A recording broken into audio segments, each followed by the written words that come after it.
Hello and welcome to this week's episode of the Veg Grower Podcast. My name's Richard and I want to encourage and inspire you to grow more of your own food in whatever space you have available. And I do this by sharing exactly what's been going on in my own allotment, my own kitchen garden here in Littlehampton on the south coast of the United Kingdom. I've been growing my own for over 30 years, but I still learn something new every single day.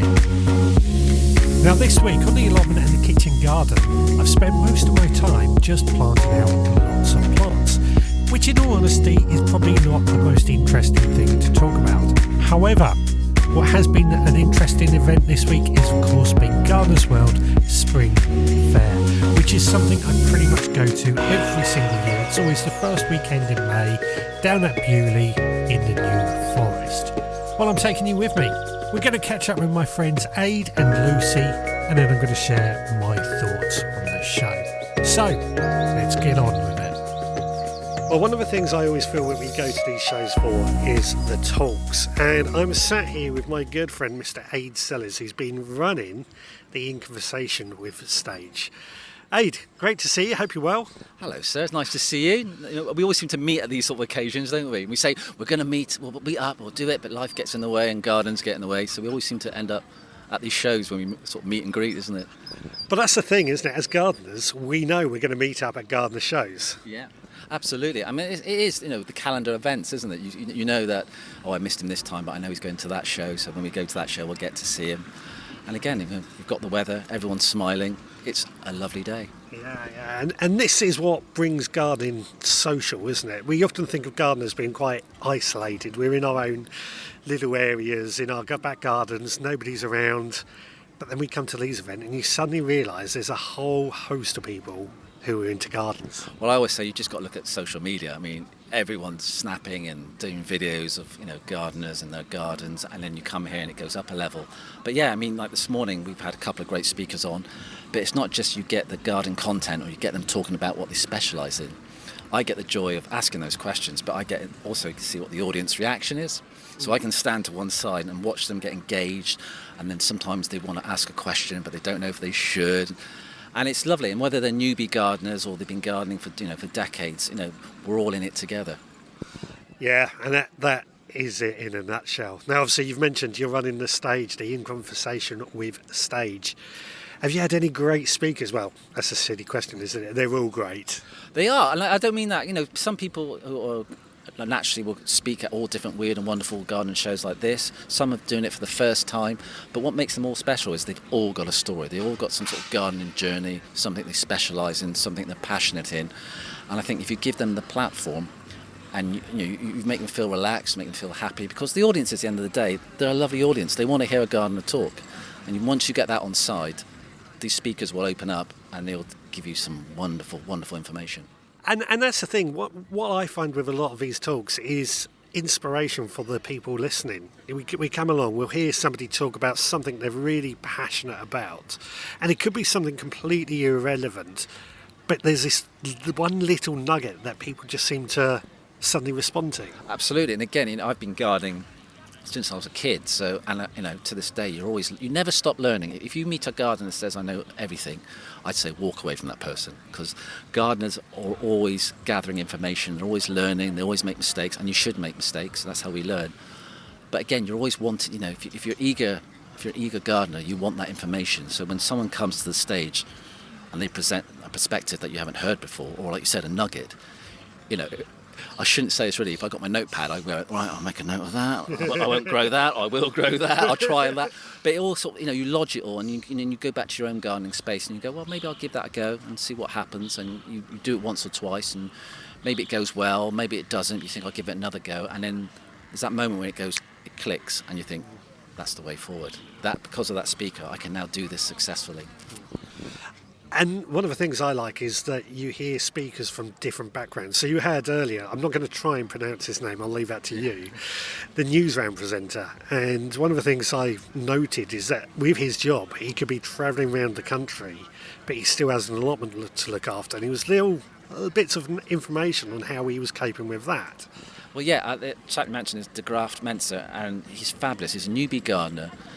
I want to say he's a younger generation. It sounds patronising, but he's obviously younger than me. So he's dealing with, children, young teenagers, because that's the job he does. But he's such an inspiration. He's very open to mistakes. He's very open to learning. But when I came here on the build to check everything on the Thursday, and he's built a garden alongside Lucy Chamberlain, it's called Making Meat to Happen. Like he says, he's first to say I'm a newbie gardener. I don't always know what I'm doing. When I walked over to that garden, he was elbow deep in compost. But he had the hugest smile on his face, and he was just mucking in. And he was just you could see he was watching people, they were giving him advice, he was just taking it all on board. And I just thought, we've just gained another gardener to the tribe. And when you've got people like that in the industry, it's going to entice the younger generation to come. And that's it, because without sounding like a cliche, a Michael Jackson record, it's about the next generation, isn't it? We want to pull them in, we want to excite them. So having figures like that, it's a great pull.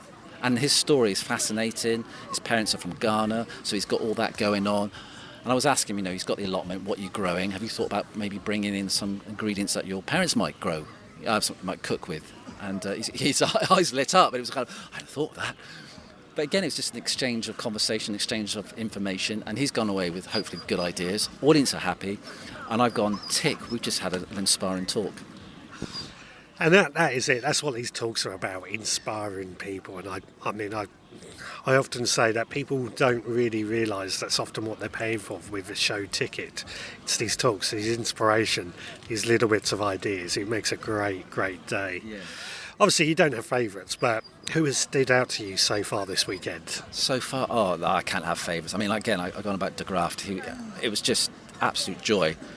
And there was some youngsters in the audience, and we got one up on stage, and he was so excited. And I gave him the mic, and he answered.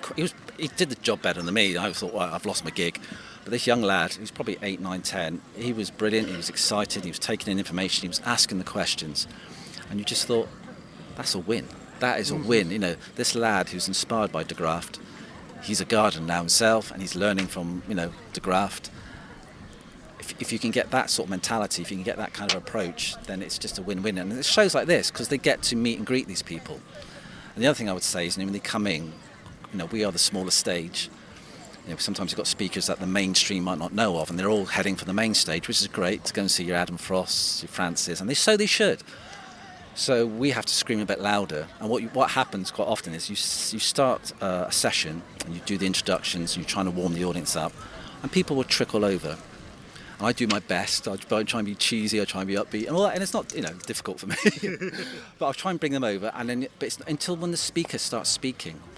And again, I'm on the sidelines because they're doing their thing. You see people just come over and take a seat, and you just watch the benches fill up. And by the end of the session, you've got a packed audience, and they're all smiling. Yeah. A lot of them want to ask questions. I always ask for a round of applause for the speaker, and it's always huge. And I think, again, that's just another win. So we shout a bit louder here at this stage. But it's a good thing. Absolutely. And actually, when I was sat in on some of the talks, I've seen exactly what you say. It starts off not quiet, but less people in the beginning. All of a sudden, more and more people, and then you end up with people standing around and watching. Absolutely. Yeah, because they get the advert, or they see on social media, or they buy Gardener's World magazine. They're looking for their inspirations, their big inspirations. And again, it's the Adam Frost, the Francis, Sue Kent, and so they should. These are established gardeners. But there's a whole garden community out there, and these people that come to the stage don't always have that representation, but they have this equal knowledge, and they have the passion, and if we can get them to shout a bit louder, people will listen. We just got to shout a bit louder sometimes, but people, they're lovely audiences. They'll come, they'll sit, they'll enjoy it, ask questions, go away with more knowledge, and I think, well, that's what the stage has done. I kind of think, I'm kind of like Cilla Black from Blind Date. I kind of bring the audience together, bring the speaker together, and then I stand back and let them get on with it. Yeah. And I've done my Cilla Black thing. I'm never going to think of you in the same way. Oh, this has been fantastic, Aid. You're back at Audley End in September. Yeah, back in September, but they've given me another shot at it, which is lovely. I've been doing this stage now for a couple of years now, and I love it. It is one of my garden highlights. Because again, it just makes me smile. Yeah. And it is hard work, but it's hard work that makes me smile. And that's what it's about. You do things that you love, you enjoy, you meet weird and wonderful people. I learn stuff. I never stop learning. And it's always the fact that they give me this opportunity to be a stage host. And I'm very kind of, loyal to this stage, because it's about pushing through some of these great speakers and getting them to a wider audience. So I am very loyal to this stage, and talking to the Gardeners World bosses now, long may it continue. Well, I hope so. Well, thanks so much for taking time out of your busy day. You've got much more on, so I'm going to leave you to get on with it. And I'm going to head on over to some of the show gardens that we mentioned just now. So in the meantime, let's find out what's been going on in the Supporters Club this week. Well, it's that point of the podcast where I ask if you would be good enough to leave a rate and review on your podcast provider. It only takes you a few seconds, but it really means the world to us. And it helps us get found by more people who might also need to know more about how to grow their own food. Something that I feel is very important. Now, added to that, if you are able to help keep this podcast running, then I would ask if you would consider becoming a member of the Veg Grower Podcast Supporters Club. For just £5 a month, you get access to extra behind-the-scenes podcasts that give you a bit of an idea of what's going on here at the Veg Grower Podcast HQ. Along with that, once a month you will also receive our monthly seed pack, and that seed pack contains a collection of seeds that I have carefully chosen to be sown in that very month. This means these seeds aren't hanging around waiting to be sown. They can be sown pretty much as soon as you get them. You also get a copy of our mini newspaper. This newspaper gives you a few instructions and tips on how to sow the seeds that are included in the seed pack. It also has become a bit of a tool. It gives you the option of taking notes, jotting down to-do lists, a list of seeds that you can plant. It gives you a bit of a tool, and it's a tool that I use myself. And all that is just £5 a month. Details on that at the veggrowerpodcast.co.uk. Now, over this last week, I have been busy sending out May's collection of seeds. And for May, we have got a really lovely collection of seeds. We've got some runner beans, we've got some sweet corn, we've got some rocket. We've included fennel and also cabbages in this collection. So quite a bit that we can sow throughout May that will certainly keep us busy. If that is something that interests you, then please head to the veggrowerpodcast.co.uk. Right, back to Gardener's World, and this time I get to chat to Lucy Chamberlain. Well, of course, one of the highlights for me at these garden shows is also the gardens, and I've got my fellow podcasting friend here, also known as the Queen of Veg Gardening, young Lucy Chamberlain. Oh, I like the young, Richard. You can keep on with that. Thank you very much. Hello, it is lovely to see you. I always look forward to seeing you here at the Beaulieu show. I know it's one of your must-go-to shows. So, yeah, lovely to say hello to you. Even though it's raining at the minute, you might be able to hear the background sound of the rain. Yeah, we've had to take shelter in the green room just to get away from the rain and record this. We were actually hoping to record this on the garden that Lucy, and I can never pronounce his name, so I'm going to ask Lucy to pronounce it. De Graaf. Yeah. De Graaf has created, but because of the rain, it ain't going to work. But you have created a lovely looking garden here, as always. Oh, thank you, Richard. It's called it's a Make a Meter Matter garden, which you have to take a run up to saying that. You can't say it too quickly, but yeah, it's supporting the campaign Make a Meter Matter, which has been running in the Gardener's World magazine for a few years now, and it's now my chance to hold the baton and fly the flag for this wonderful campaign, which is encouraging people to devote just 1 square metre of their plot to growing food or encouraging wildlife or just enriching their lives and the wider community as much as they can. And 1 square metre can make a massive difference, and that's what I've sort of like taken from for the border. If you go and look at it, there's 9 square metres, and each of those is divided up into 9 zones. We've got salad leaves, so we've got mild, medium and strong tasting salads, because a lot of people think that salads are quite bland and boring, and I'm here to say to them, no, they're not. And then we've got herbs, so we've got 3 herb zones. So we've got culinary herbs, which everyone's familiar with. We've got cosmetic herbs, because a lot of people now want to make their own cosmetics because, you know, of what's going into products these days. They can be quite abrasive. And then there are also herbs for well-being, so like, you know, wheatgrass, We've got milk thistle there that's actually really good for your liver, so a hangover cure. There's lots of things going on there, and then so that's 6 zones, and then the other 3 is all to do with wildlife conservation. So we've got a hedgehog nest because it's hedgehog breeding season during May, so we're trying to encourage people to not just think about overwintering hedgehogs in the hotels and doing the wildlife corridors and the holes in the fences for them, but also they need to nest and raise their hoglets in a very sort of protected environment. So we've got a nest there that people can recreate really simply. We've got a wildlife pond, and we've got a bug hotel. So that's the individual metres, and all collectively that makes up the 9 square metres of the border. I mean, I noticed the Hedgehog Hotel, it was quite a standout item, but what I loved about it... It's like a teepee. Exactly, it was just not your standard hedgehog home. There's a story behind the Hedgehog House, isn't there? Well, there is, because it's all the materials. I wanted to collect some things that were really easy for people to get hold of. This is not a flashy garden.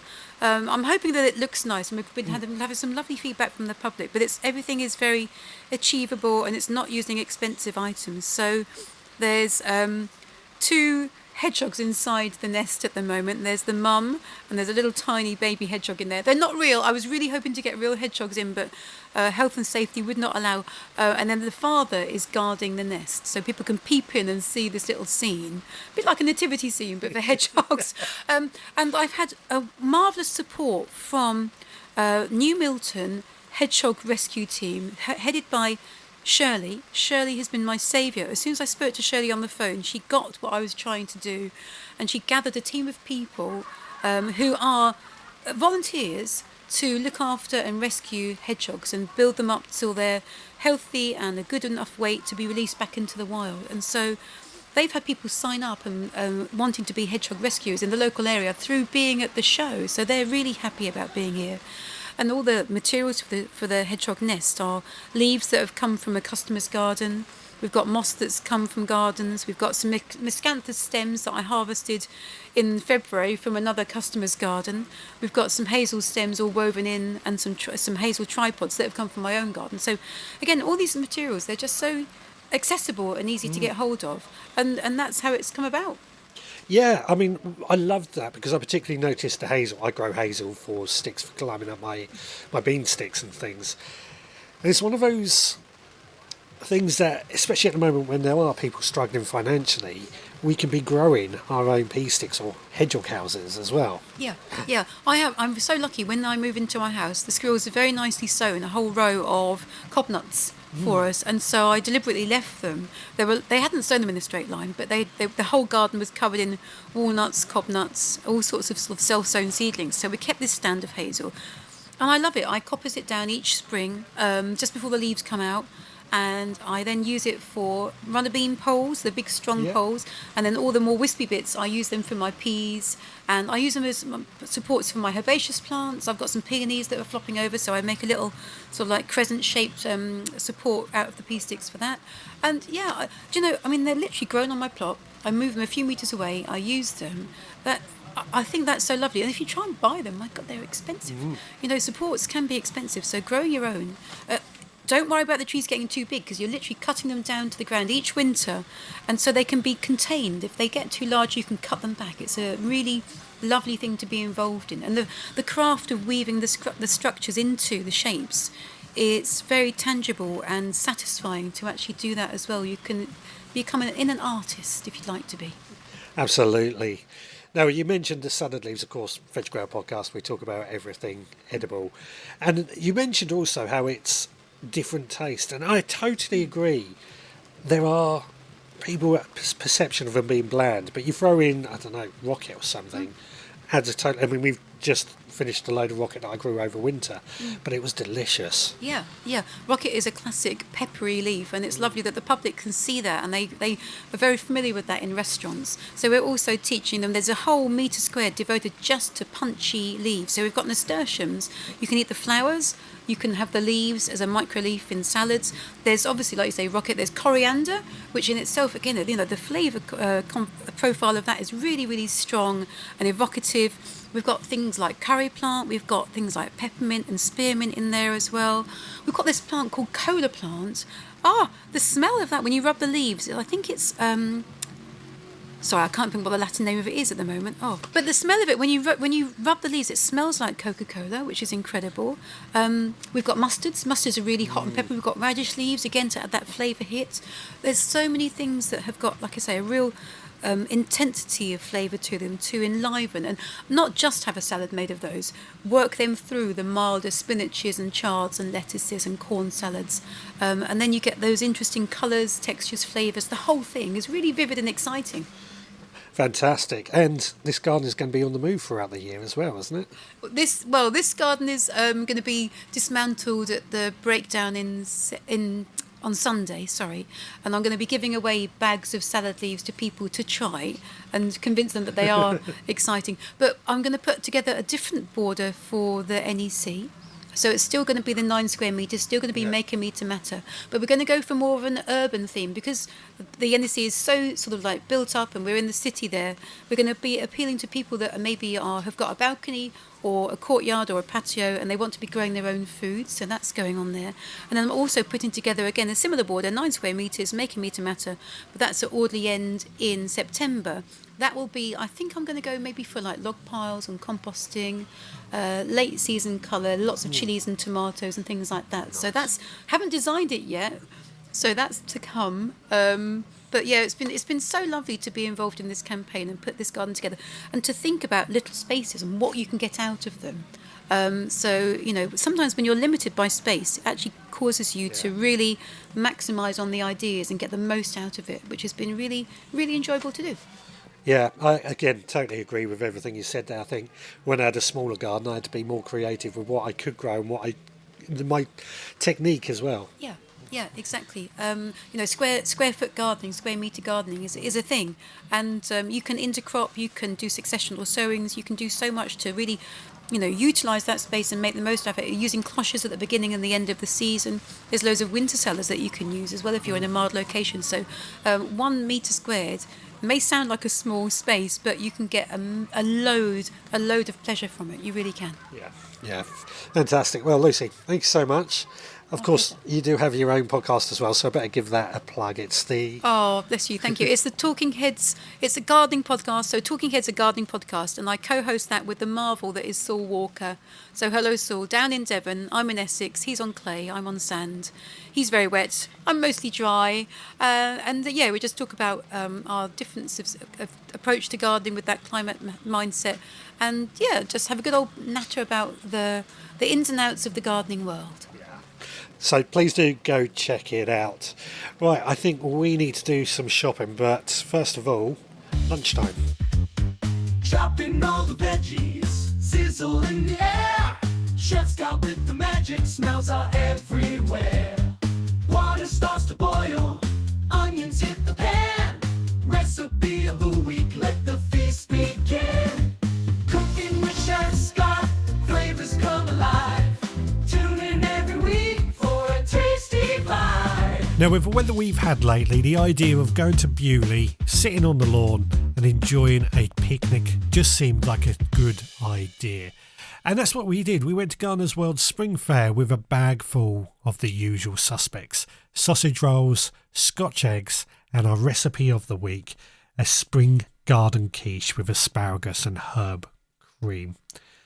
Now, admittedly, I did use a shop-bought short crust pastry for this. It's easy enough to make my own short crust pastry, but I was a bit tied for time. But simply just lined a tart tin with the pastry, and then I blind baked that in the oven while I prepared the filling. It's only in the oven for 15 minutes, not long.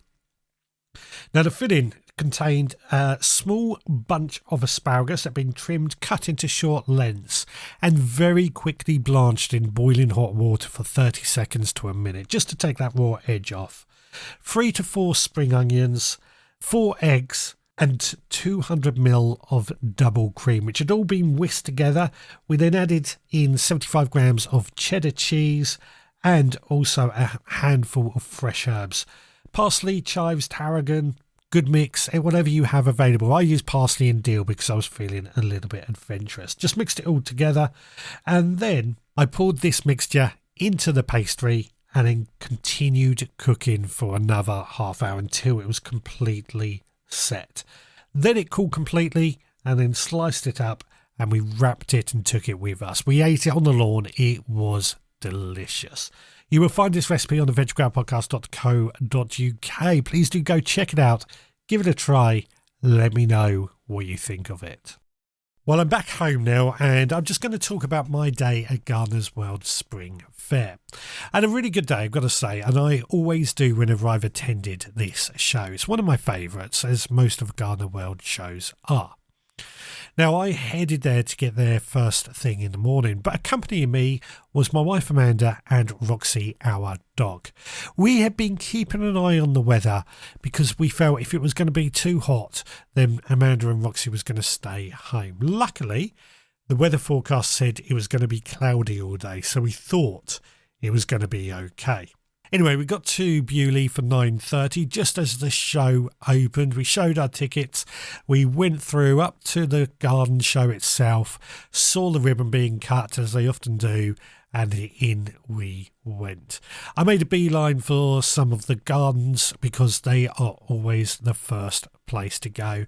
And for me, they also get the busiest. We had a look around the gardens, had a chat to some of the holders, and I've got to say, some of the creators did some amazing jobs. I certainly felt like I got plenty of inspiration from my own garden. Sometimes you go to these things and you feel like just ripping it all up and starting again, and that's certainly the case when I was here. We had a look around some of the stalls selling some of their wares, and I bought a few items. What did we buy? So I bought myself a couple of bottles of Rhucello, which is like limoncello but made from rhubarb instead. Basically, rhubarb infused vodka. Now, as you know, I'm not much of a drinker, but I did have a little sample of this and I did quite like it, as did Amanda, and this is something we're going to be trying to make ourselves. So yeah, we get a lot of rhubarb. We're looking at ways to use up rhubarb. I bought myself some carnivorous plants as well because I do like my carnivorous plants. These are my way of just trying to keep down the bugs that we might get in various locations. I've got quite a good collection of carnivorous plants now. But we also went to Jurassic Plants, which is a stall I always visit. They always sell some interesting, unusual plants at very reasonable prices as well, I should say. They're quite young plants, but I think that's a good thing.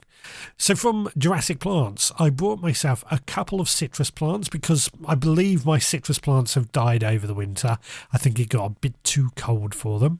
I bought myself a green gage, which I've bought before, but didn't have much success with. It died, so we're going to try again. And I also brought myself a Chinese quince. So 4 plants that I'm excited to see how well they get on and how they grow.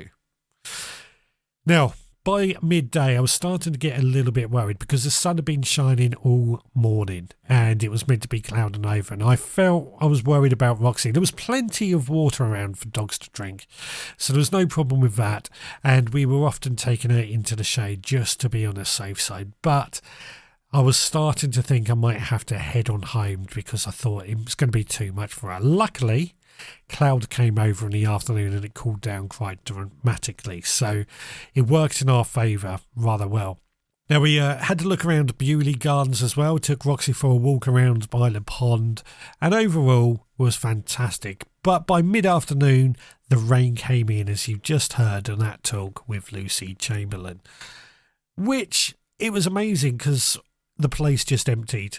As soon as that rain came out, the place emptied, which is a shame because there was still a couple of hours to go. There was still stalls trying to sell items. There was still talks going on. But you know what? We had a great day. I really enjoyed myself, as I always do at this show.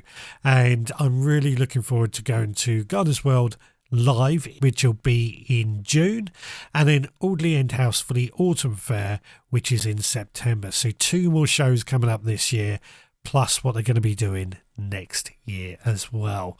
If you have never been to Gardener's World Spring Fair or any of the Gardener's World shows, I really recommend you do go to them. Not like RHS shows, they're not like anything else. They are what I call the Gardener's Show. So please do go check them out. I think they are fantastic. Plus, it was nice to get out the allotment and the kitchen garden for a day. As much as I love being in both of those places, it is nice to get a bit of a break. Now, if you went to Gardener's World Spring Fair or are planning to go, let me know what you thought about the show or what you would hope to see at the show. Now, if you've enjoyed this podcast, I know it has been a bit different to usual, but I think it's still worth a rate and review regardless. Only takes you a few seconds, but it means the world to us. Now, Lynn has left us a review over on Spotify. She says, "Hi Richard, thought I'd try straw bale gardening this year. Unfortunately, 2 problems, and can you help? 1, the instructions I'm following said after conditioning, I used urea, is finished, the bale will feel warm if you put your hand in. It doesn't at all. And 2, the straw is so compact, I wouldn't be able to make space to pot the plants in. Can you help? Thanks, Lynn." So I've actually replied to that comment over on Spotify, and I've asked Lynn if she has a compost thermometer, and if so, stick it in there and see if it has warmed up. As it's compact, I suspect it's quite hard to stick your hand in. Well, she actually came back and said, "I don't have a compost thermometer, so use my cooking one. Great news, it's 27.5 degrees, so it's warming up quite nicely. But still can't work out how to get a plant in the compact straw. Can I just pot a seed in?"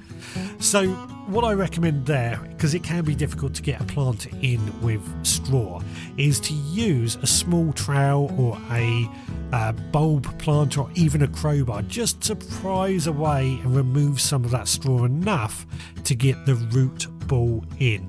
I've not had too much of a problem. Sometimes they can be a bit tight, but I usually find just wiggling a trowel or something through is enough.